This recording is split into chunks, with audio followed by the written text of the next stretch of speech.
नमस्कार, मैं doctor Suman Siwach, assistant professor in history, IGN college Ladwa, Kurukshetra. हमारा आज का टॉपिक रहेगा the consent of Europe, Europe की संयुक्त व्यवस्था। संयुक्त व्यवस्था से अभिप्राय है कि यूरोप के राजनीतिक विषयों पर संयुक्त नियंत्रण से था। यह व्यवस्था यूरोप को युद्धों से छुटकारा दिलाने और महाद्वीप में शांति स्थापित करने के लिए की गई थी।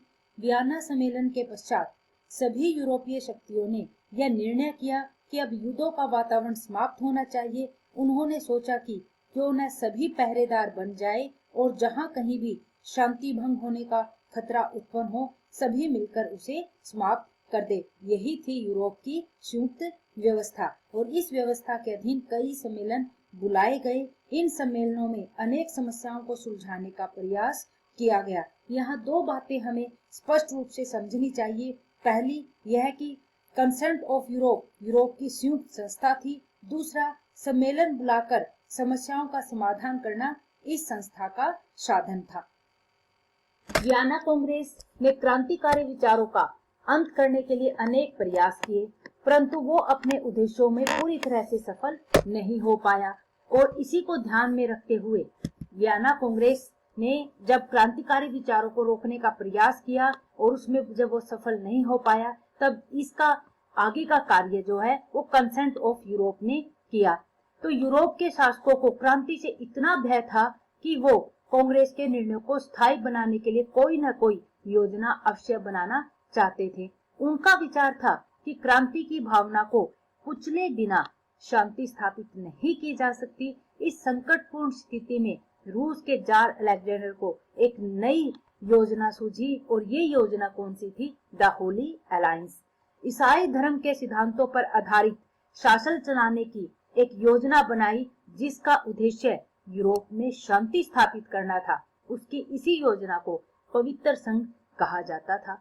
पवित्र संघ की स्थापना के पीछे के अगर हम कारणों को देखें कि इसके पीछे क्या कारण थे, तो हमें नजर आता है कि फ्रांसीसी क्रांति तथा नेपोलियन के लगातार युद्धों से सारे यूरोप में इतनी खलबली मच गई कि पूरे महाद्वीप की शांति भंग हो गई।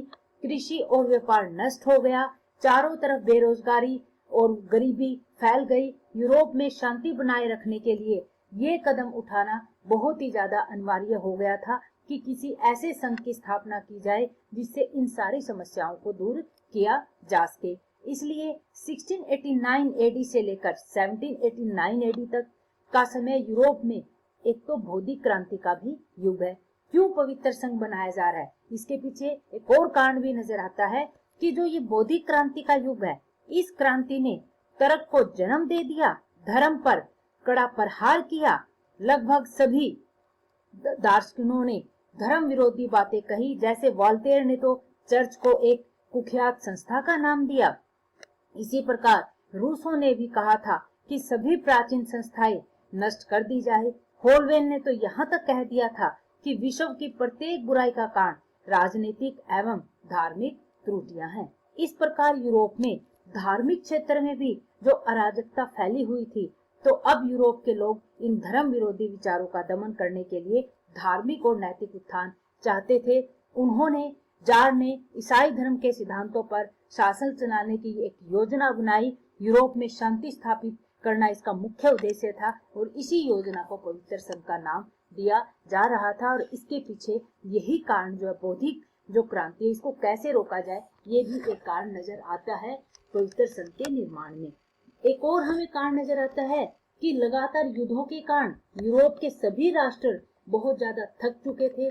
उन्होंने ये महसूस किया कि युद्ध का परिणाम विनाश के सिवाय कुछ नहीं है। न तो जीते हुए देश को कोई फायदा पहुंचता, न ही हारे हुए देश को कोई लाभ होता। उन्होंने आपसी झगड़ों युद्धों द्वारा हल न करके विचार विमर्श द्वारा सुलझाने की योजना बनाई। उनकी इसी योजना को पवित्र संघ का रूप जो है वो जार ने दिया। इसके अलावा इसके कारणों को देखें, क्यों हो रहा है पवित्र संघ का निर्माण। रूस का जो जार अलेक्जेंडर एक धार्मिक प्रवृत्ति वाला व्यक्ति था। जब से एक षड्यंत्र रचकर उसने अपने पिता का वध करवाया था, यानी वो अपने पापों को भी धोना चाहता था, तभी से वो अशांत रहने लगा था। उसकी मानसिक शांति के लिए धर्म का उसने सहारा लिया। 1813 ईस्वी के पश्चात उसने अपना सारा कार्य धार्मिक जीवन व्यतीत करने में लगा दिया। इसी बीच वह रिगा की रहने वाली एक धार्मिक विचारों वाली महिला कुर्दनेर के संपर्क में आया। अब वह कई कई घंटे पूजा पाठ करने लगा और धार्मिक विचार उसके और भी ज्यादा मजबूत हो गए। जब मॉस्को अभियान में नेपोलियन को असफलता के कारण जार का जो रूस में प्रभाव था वो भी काफी बढ़ा। अब उसकी ये धारणा बन चुकी थी कि ईसा ने ही यूरोप में शांति भंग करने वालों का अंत करके उन्हें शांति स्थापित करने के लिए भेजा है। इसलिए उन्हें एक ऐसी शासन प्रणाली स्थापित करने का प्रयास किया जिसका आधार ईसाई धर्म के सिद्धांत थे। तो ये सारे कारण पवित्र संघ के निर्माण में अहम भूमिका निभाते हैं। अगर हम इसके उद्देश्यों की बात करें, एम्स ऑफ द पवित्र संघ, अगर हम इसके उद्देश्यों की बात करें कि पवित्र संघ के क्या उद्देश्य थे, तो हमें नजर आता है कि प्रत्येक शासक अपने आप को ईश्वर के प्रति उत्तरदायी समझे और अपनी प्रजा के साथ अच्छा व्यवहार करे। सभी शासक एक दूसरे के प्रति भाईचारे की भावना रखे। दूसरे शब्दों में इस पवित्र संघ का उद्देश्य राजाओं को ईसाई धर्म के सिद्धांतों के अनुसार बनाकर यूरोप को एक सूत्र में बांधना था। दूसरा क्या उद्देश्य है कि न्यायपूर्ण शासन की स्थापना करना, ताकि जनता के सभी वर्गों को उचित न्याय मिले, सभी वर्गों का समान समझा जाए, किसी विशेष वर्ग को विशेषाधिकार प्रदान न किए जाए। इसी तरह से शासकों की आंतरिक तथा विदेश नीति ईसाई धर्म पर आधारित हो। इसके अतिरिक्त संघ के किसी भी शासक पर आपत्ति आने पर सभी उसकी सहायता करें। इसलिए जार ने 26 सितंबर 1815 ईस्वी को एक घोषणा की, जिसके अनुसार उसने यूरोप के सभी राष्ट्रों से ईसाई धर्म के सिद्धांतों पर चलते हुए शासन करने की अपील की। पर्सिया ऑस्ट्रिया ने उसकी इस अपील को तुरंत स्वीकार कर लिया, जिसके परिणाम स्वरूप एक संघ का निर्माण हुआ, जिसे पवित्र संघ का नाम दिया गया। परंतु इंग्लैंड, तुर्की और पोप के राज्यों को छोड़कर यूरोप के किसी भी देश ने इस संघ का सदस्य, यूरोप के और सभी देश इस संघ के सदस्य बन गए। परंतु जार के अतिरिक्त यूरोप के अन्य किसी शासक ने इसमें कोई विशेष रुचि नहीं दिखाई। 1815 ईस्वी में जॉन अलेक्जेंडर प्रथम की मृत्यु के पश्चात पवित्र संघ भी समाप्त हो गया। अगर इसको आलोचनात्मक रूप से देखें कि पवित्र संघ के क्या लाभ हुए, क्या हानियां हुई, तो हमें नजर आता है कि अनेक इतिहासकारों ने इसकी कड़ी आलोचना की। वो इसे उदारवाद के विरुद्ध षड्यंत्र, एक महान मूर्खता का कार्य, प्रजातांत्रिक आंदोलनों को दबाने के उद्देश्य से बनाया गया एक संगठन मानते थे। और मैटरनिक ने इसे ढोल का पोल कहा। तलीरा ने इसे एक मजाक की वस्तु बताया। प्रोफेसर कैटलबी पवित्र संघ को रूस के सम्राट जार अलेक्जेंडर की महत्वाकांक्षा का प्रतीक मानते थे। वो लिखते हैं कि इस पवित्र संघ द्वारा जार अलेक्जेंडर यूरोप का सर्वाधिकवादी सम्राट बनने का सपना देख रहा था। इसी प्रकार हेज महोदय ने इसे स्टेज की सजावट का नाम दिया। उन्होंने पवित्र संघ के बारे में ये शब्द कहे, holy alliance was a merely a philosophic aspiration closed in a religious grabs. जनता ने भी पवित्र संघ के सिद्धांतों का विरोध किया। लोग इसे क्रांति के सिद्धांतों को नष्ट करने वाली संस्था समझते थे।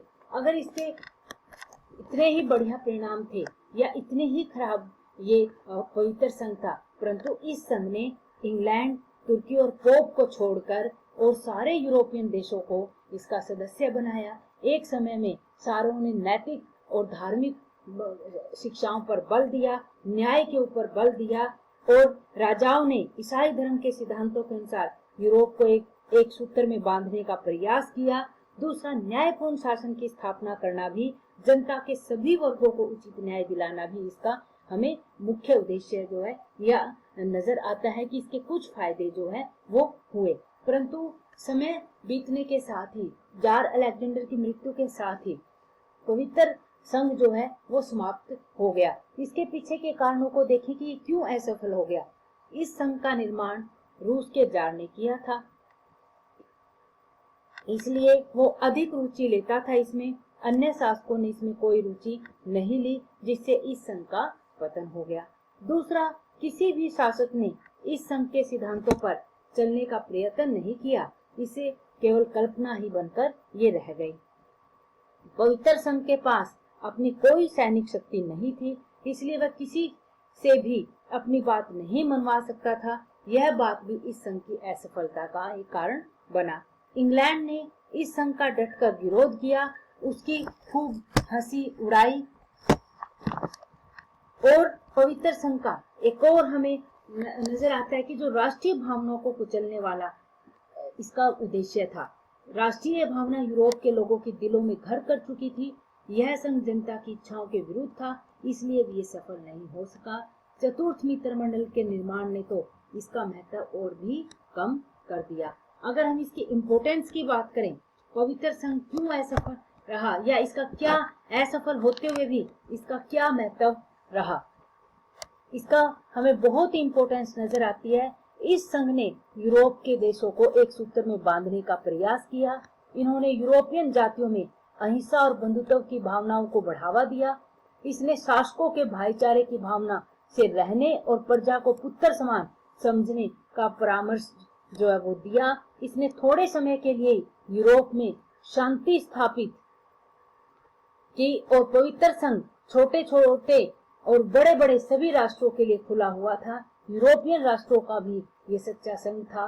सबसे बड़ी बात ये थी कि इस संघ ने शांति के लिए अंतर्राष्ट्रीय मार्ग जो है वो खोल दिया।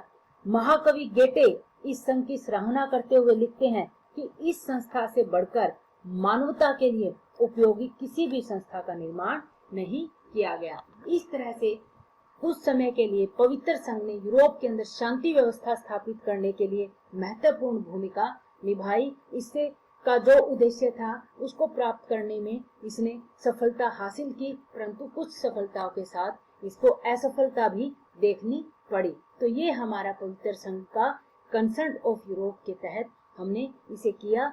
वीडियो को अच्छे से देखिए, समझने की कोशिश कीजिए। अगर कुछ ना समझ में आए तो कमेंट बॉक्स में कमेंट लिखिए। धन्यवाद।